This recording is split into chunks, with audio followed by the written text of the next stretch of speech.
Forward na tayo, placement ng mga gamit. Kaya ganun gagawin. Last question po, Denver Bastico, CWD.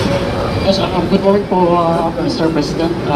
Since malapit na po yung SONA, so kumusta po naman ang preparation po ninyo sa SONA and yung speech po? Tuloy-tuloy. Pero yung kabuuan yung speech ko tapos na. Fine-tuning na ng mga ginagawa namin. Ayusin namin yan lahat bukas at saka hanggang linggo para maging handa para sa SONA sa Lunes. So, ang problema, napakarami ang gusto kong pag-usapan. Baka humaba masyado. Kaya hinahanapan namin prioritize na ang lahat. Tapos ay pwede makapag-explain ang ating mga sekretary doon sa mga detalye ng mga iba. Kaya nandun tayo ngayon. Pero tapos na yan.